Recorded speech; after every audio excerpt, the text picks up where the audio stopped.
All right, our next presenters are Kelly Cunningham and Hannah Kaye from Pacific Gas and Electric, one of the nation's largest utilities. So Kelly Cunningham currently serves as a program manager on PG&E's Codes and Standards team. I'm sure she'd like this. Her role includes leading the development of energy codes and standards enhancement proposals to advance the California Energy Code. She also leads a program that supports cities pursuing REACH codes, had 40 electrification ones. Her work-life balance strategies include spending as much time near rivers as possible and matching foster dogs to adopters as the coordinator for a small but mighty nonprofit dog rescue program in Sacramento. Hannah Kaye. Hannah's work at PG&E focuses on policy, projects, and partnerships related to building electrification and the future of the gas system. Prior to PG&E, Hannah worked in strategy, policy, and global government relations at several US-based and international organizations, including the Glover Park Group and the Bill and Melinda Gates Foundation. She received her Master's of Arts in Global Security Studies at Johns Hopkins, her BA from the School of Public Policy at Duke. Hannah shares her work from home office with her three-legged rescue dog, a foster dog, and the foster dog's unexpected puppies. Yay, Kelly and Hannah! Thanks, Sean. I believe Hannah's going to be the one controlling the presentation, so I'm waiting for her to share her screen. And then I'm going to kick it off and lead the first part of the discussion and then hand it over to Hannah. So Hannah, so we can make sure that you can be heard as well. Did you want to say hello and let us know how you're doing on the sharing of the screen? Hannah is not one of the presenters, it looks like. I'm looking for her over, there she is. So she's in the attendees. Amanda, could you forward Hannah over into the panelists and then she'll be empowered. Excellent. Well, to use our time wisely while we're waiting for her to bring up her slides, we decided that we would take today's opportunity, and we really want to thank you for the opportunity to discuss the things we've brought to you today, to try and dig into some hard questions that PG&E and the IOU's statewide teams we serve and support on are facing in terms of decarbonization with a particular lens on electrification. So when Hannah's screen is available, you're going to see a startling amount of questions that we receive on a regular basis. Don't worry, we're not going to go through the whole thing all today, but we did want to bring some of these up to let everyone here today know that this is what we're thinking about tackling and trying to solve as we look through this really exciting but challenging problem we're facing. So Hannah, how are things going on your ability to share your screen? They seem to be moving along. Just a little bit tricky. I apologize for the delay. If you're able to start sharing, you're welcome to. I think I'm quite close to being able to do so myself. Oh, here we go. Yeah, that's good because I am using a different computer and the presentation is not on this one. So, so here we are at the tiles. One thing we'd like for our audience to do today, next slide, is to take a look at these questions and numbers. And I know it's a lot to read left to right, top to bottom, but as you scan through them, if there's a particular question that you're really interested in us addressing, can pop that in the chat, a number or the actual question, and I'll try to get to them during the time when Hannah's speaking, and she'll try to get to them on during the time when I'm speaking. Looks like Sean's already typed in number 12. Good thing we've got a slide for that one. So we divided the questions up. I'm going to address some specifically here. Later in the presentation, Hannah's going to try and group the rest into an overall presentation. So let's start with, before we move to the next slide, which will highlight the first questions I'm going to address with images, I just want to take a moment to take a look at one of the center tiles. Will all electric new construction incentives be ready this year? We've been asked this quite a bit. It's a pretty intense process we're going through, transforming the statewide utility programs from individual IOU pursuits into a more of a shared responsibility and administration of those dollars and resources to solve some of these problems. So PG&E is the lead for new construction programs. And yesterday we heard an excellent presentation from Karen of SCE, and she offered some gap programs that SCE is offering. And she also pointed to the new construction programs being in process. We do expect them to emerge this year. We do expect the non-res programs to emerge first, followed by the residential programs later. So if that was one of your burning questions, I think that's about all I'm going to be able to say on that today. But we do expect there to be an all-electric component, but we are waiting to try and wrap up this long process. So onward, I'll highlight two that I'm going to focus on for the next few slides. So my expertise is codes and standards. So although I serve on the EE programs team, I can't represent all the work of my colleagues in one short presentation, but I do invite you to send me any of the unanswered questions you might have, and I'll see what I can do to connect you to the right person and get a satisfying answer. In the spirit of today's presentation honoring Ruth Bader Ginsburg, we can't always agree on everything, but I am glad we agree on a common goal of decarbonization. That's why we're here. So what tools do I have in my toolkit as a program manager at PG&E and as a participant in statewide? Yep, next slide. So on the REACH codes side of things, we are seeing so much activity across the state, mainly in Northern California, but we're starting to see things happen in Southern California, from smaller communities like Ojai to larger communities like Santa Barbara, who are just taking first steps. There has been an all-electrification or pro-electrification movement that's sweeping the state over the last 2 years. Sean already mentioned the number du jour, which is 40 jurisdictions to date that have adopted some flavor of pro-electric REACH code. So as program lead, I work in collaboration with my colleagues who are the lead at their local programs at the other utilities, in particular Edison and SDG&E. And we together are trying to support these communities as much as we can with resources to be able to avoid spending money where they don't have to, because there is a statewide utility bucket of money to draw from, to request analysis, to ask for technical studies, and we are racing to help each city that asks. So next slide. If you're not as familiar with the California REACH codes landscape, I'm going to pause here briefly to invite you to go to localenergycodes.com and take a look at our interactive map. But there are a lot of also other really great resources. We've seen the CCAs rise to the occasion and really help the REACH codes community get ready as well. Silicon Valley Clean Energy. We have a PCE as well as other Sonoma Clean Power, and the building decarbonization networks and communities that have risen up to help cities find their way. So, but if you're new to it, I offer you our humble tool as well. Next slide. So far we've completed the bulleted list on the top right of cost-effective studies. In progress, wow, that's a lot of work. We are working on gathering feedback, information, data. We're hoping these are helpful to your community, to all of us. Cost information, avoided infrastructure cost information, the cost of individual things. We heard in the last talk lots of great information about heat pump water heaters. It's hard to get all of that cost data together and to really understand how to put it together in an analysis package that cities can use space to REACH codes on. But that's what we're trying to do for high-rise, multifamily, residential retrofits. Wow, that topic's starting to really take legs. Battery storage, a lot of people waiting to see what we can collect there, all the way down to little ADUs. Those are getting a pass for all electric new construction in some communities. And one of our questions is, what can we do with efficiency there, or are they ready? So these studies are in progress.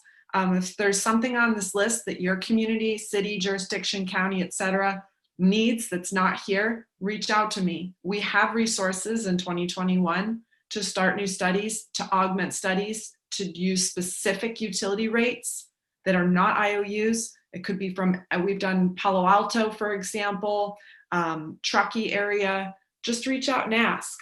These resources are here for you, top to bottom, statewide. Next, I want to just briefly mention we have been diligently working on a cost effectiveness explorer where by city, by zip code, by county, you can start to look at really what could be that projected greenhouse gas emissions reduction in this community, measure by measure package, and what does this really look like? I really hope this tool can benefit communities at the beginning of the process. We heard these questions over and over and realized there was no statewide resource where we could build a huge database of this information we're collecting from our colleagues and communities working on this tough problem and try to display it in a user-friendly way so that cities could start to evaluate their options, like the city of Sacramento, who's also looking at their options for REACH codes right now. So I'm gonna, I like to use the metaphor of switching hats, change my hat over from my statewide participant with my collaboration with our utility colleagues over to PG&E. And when we transfer to Hannah in a few slides, she'll be speaking from the PG&E perspective and tackling some of those other tough questions. So PG&E has, I think, really stepped up to help communities with letters of support or lending a voice at city council meetings, saying that all electric new construction is supported by the utility. And I don't think this is news to anyone here now, but 2 years ago, this had to be done by really changing hearts and minds and education and information within our organization. So I am proud we've gotten this far and acknowledge we have a road to go. So if you find that the city would benefit from PG&E's voice as part of their proceeding, then please do, next slide, contact Hannah or I. And within, our goal is 3 to 5 days, we should be able to put together a plan for you and find out who from our local community teams can be there in person if needed, or remotely if we continue on in this fashion for a while. Woo! Thanks. One of the tough problems we're tackling right now is communities absolutely should choose what the right package is for their own community, for their REACH code. The point of the REACH code is local custom packages, policies right for their people and their citizens. But one thing we are seeing is a lot of exemptions. For example, exemptions for, say, cooking or decorative fireplaces. And we do look ahead and see that this may become more and more challenging. For if we have a large development that's constructed with a lot of exceptions for these smaller loads, we still have to put in all of the infrastructure, and we're really grappling with and concerned about the increase in rates and a cost shift to those who have not yet departed the gas system in communities that are embracing partial electrification.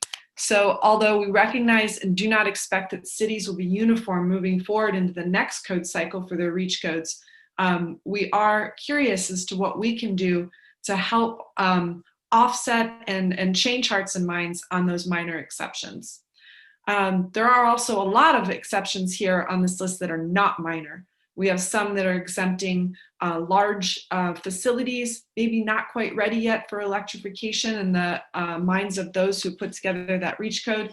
So of course, through our new construction programs and other mechanisms, and also by sharing information, like for example, those large multifamily projects we just heard about, maybe we can look to which information is needed to move forward in those areas as well. So let's move on to a quick, very quick 2022 update. The second powerful tool that I have the privilege to work on is the base energy code. So I am part of a statewide team here. So, and we have help from our municipal utilities as well. And we support the Energy Commission with proposals to try and move the code forward. And this cycle, we had 300 measure ideas, and we narrowed it down to 86, which were eventually packaged in 24 case reports, which we put before the Energy Commission, and we're trying to be as helpful as possible to get them across the line. So for our attendees today, and I think this was mentioned yesterday, but I'll mention it again today. Next week, there is a workshop on transitioning to a heat pump baseline, as well as electric ready potential measures that could go into the 2022 code. It was kind of a last minute workshop. It's on Tuesday, the 26th. So persons who are following the code update may want to attend that, or at least check back in, look at the transcript, file comments if you're in support of what's there. Because there will be some new ideas debuted, and it's believed to be the last one. And then the 45-day language is expected to emerge. Please take a look at that, docket comments, and I know the building decarbonization community will probably be aligning their viewpoints and maybe asking you to sign on a letter, etc. So next slide. So what have we done this cycle to support decarbonization? Well, some could say everything we did is to support decarbonization because reducing load is part of the story, including looking at our gas loads that are still out there that could be large and what can be trimmed. But I tried to put together here a list, which I will not go through right now, but you'll have for posterity on the YouTube video capturing this talk, of things that have a stronger correlation. So of those 86 measures, these are some of the topic areas where we've invested a lot. And I hope that people will take those case reports and are able to use the data to support their own work. For example, in multifamily, we did a 90 building audit. We've got data from 90 buildings, existing buildings, over various vintages, top to bottom. And if you have questions about that, reach out. Questions about the case report, reach out. We'll see what we can share beyond what's in there. We're also trying to support CalGreen's EV infrastructure requirements for the first time. Team Codes and Standards, this is our first foray into partnership with our clean energy transportation teams to try and treat the EV infrastructure requirements with a case-like methodology. So if you're following that, how can we tie all of this together? Batteries, PV requirements, EVs, efficient systems, and decarbonization into a smart baseline? How can we encourage the Energy Commission to accept our proposals in that direction? Next slide. It's not too early to think about the next cycle. This is what we're really thinking about as an early bullet point list. What our implementers have brought back to us as the big problems to tackle, and what our utility colleagues have also put into the hat. So if you don't see something on this list, if you feel that we're missing one of the big data collection points for next cycles, again, let me know, because we have to start now to be ready for 2025. Also, before we move on to our my last slide here, well, I'll just let that sit for a second. PG&E has docketed a letter supporting all electric new construction. And we will be looking into the next code cycle and looking at the evolution of REACH codes in terms of retrofits and electric readiness and so on, and deciding how we can best play a role in those efforts. If you want to read that letter, it's in the docket. Lastly, just reminding everyone we have a lot of free tools, trainings, and resources to comply with the current code. So, moving on to some more of those other really tough problems. Sean, since you asked about this one in particular, the ceasing offering allowances, I'm afraid I'm not going to have a really satisfying answer for you from PG&E's perspective, but since you're one of the ones who actually popped in a number, let's go to the next slide and address that one first. And just time, just so you know, you got about 7 minutes left. Oh no, I have to transfer to Hannah. Short answer. Allowances are set statewide. So it appears that PG&E offers builders a discount or an allowance on their gas pipeline they install. but it's set by a tariff that we do not control. So we have to look to other persons in the community, other entities to affect change. So it's a question we get a lot, but we encourage you to learn more about Rules 15 and 16 and consider that unfortunately the utilities are not ones to be able to push change forward in this at this time, but happy to answer more questions on that later. Let's skip the next slide so I can hand it over to Hannah, where she has got the next task of walking through the whole top section in the next few minutes. And Hannah, apologies for taking up a little bit more of your time. No problem. Well, spoiler alert, I'm not going to be able to address all of these question tiles, and there are so many more, but these kind of give you a little bit of a sense for the kinds of discussions I've been having, ideas I've been hearing. Frankly, these also represent ideas or questions I've had exploring the topic of building electrification, future of the fossil gas system, how those work together. And it's tricky, but it's a lot of fun. I can't cover all of it in the 5 minutes remaining.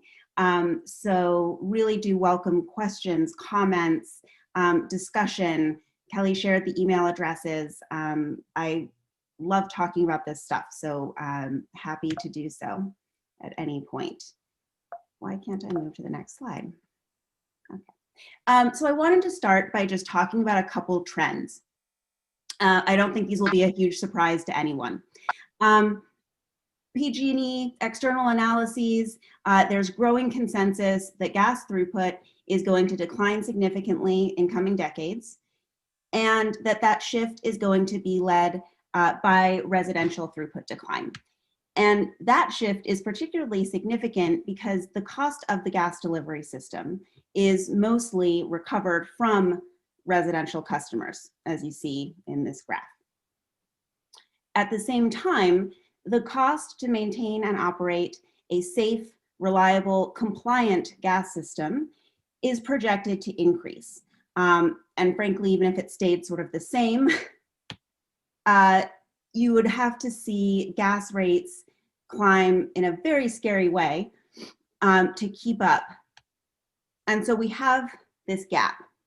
We are anticipating this significant space between incoming revenue from the gas rates of existing gas customers, if they're kept at an affordable place, and then the actual costs to maintain the existing gas system.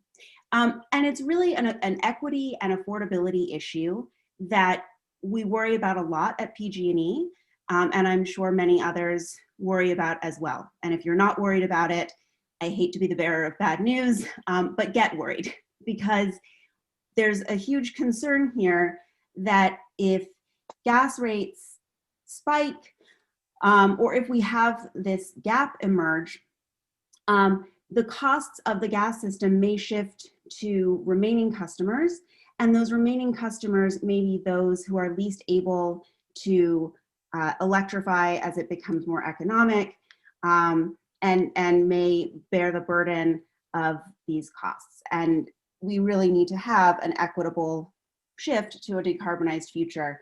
And so this gap is sort of troubling. There are a number of things you could do in these sort of 3 categories of solution types. And we think that a number of levers will have to be pulled. There's not going to be kind of one perfect solution that makes this gap go away. We think that building electrification is going to be a part of that. We think that building electrification could be part of the solution and could play a role in drawing down that cost line, which really needs to happen. And so to that end, we think that electrification really has the potential to be this kind of win-win, not only decarbonizing in itself, but achieving broader decarbonization goals of moving forward, reducing our emissions equitably, affordably. So with very limited time remaining, I won't get into this too much, but I wanted to just touch on gas system spend, because when we're talking about reducing costs, it sort of seems like you should just then reduce costs, spend less on the gas system. And the reason that's so challenging, couple things I wanted to point out, that system costs are really driven by safety and risk reduction, which is constantly reevaluated, and funding is directed to areas of highest risk. And PG&E is essentially given funding to mitigate risk for the, over a 3 to 4 year period. And PG&E really has to assume that all current gas customers will continue to want gas unless and until those customers proactively say, I want to permanently end my gas service. We don't really have other options at this time. The CPUC doesn't provide funding or has not directed or authorized us to seek alternatives to the gas work that we agree to do in our rate case.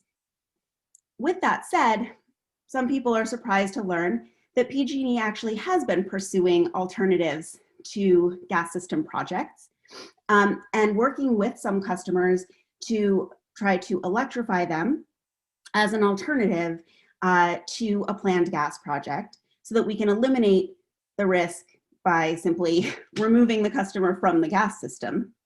But the challenge here is that those opportunities are very, very limited. The situations in which PG&E can fund the full cost of converting all of the impacted customers off of the gas system, those are quite limited. And because we've done this or attempted to do this dozens of times, we've learned something about why this is so challenging. And again, the same barriers come up. Number one is the consensus issue. I think a lot of people on this webinar are aware that electrification, sort of targeted building electrification, is unfortunately a very kind of all or nothing proposition. If one person still wants to use gas, that has to be accommodated. So that gets very, very tricky. And also cost and funding. And again, because of time, I won't get into the mechanics of these too much, other than to say gas project money can't just be repurposed or used for a different, for an alternative. The only money that is available really to PG&E for electrification alternatives would be miscellaneous unallocated expense money. There's not a lot of that. And we also have the challenge of just the overall cost. The more buildings that are involved that would have to be fully converted, the higher the cost of the alternative is. And many times the gas option is cheaper, and we have to reduce risk at the lowest cost per our sort of agreement with customers. So here's an example of, in example one, you see a stretch of pipeline where there's only one customer really. There's a stretch of pipeline. It's going to be very costly to replace. And our planners found that it was more cost effective and hydraulically feasible to go ahead and convert that customer, try to seek that customer's agreement to terminate their gas service. Here's another stretch of pipeline, same kind of pipeline, but it's got 17 buildings along it. And in addition to the challenge of convincing at least 17 individuals to forego gas service, even keeping the conversion cost pretty conservative, the cost of the electrification option is higher. And as stewards of ratepayer funds, that's a hard one to do, especially because we don't have funding dedicated to electrification alternatives. So the last thing I'll say, I think because I'm running over time, these are really hard challenges. They're exciting, the potential is there, but PG&E can't do this alone. And so I wanted to point out a few areas where we're especially excited to work with stakeholders and harness your innovation, energy, expertise, ideas, advocacy.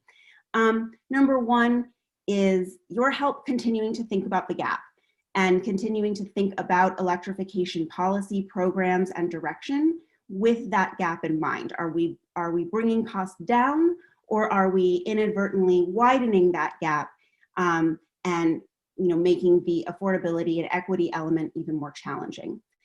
How do we go about this challenge where, in order to kind of harness this win-win, we need to be able to target electrification to wider areas?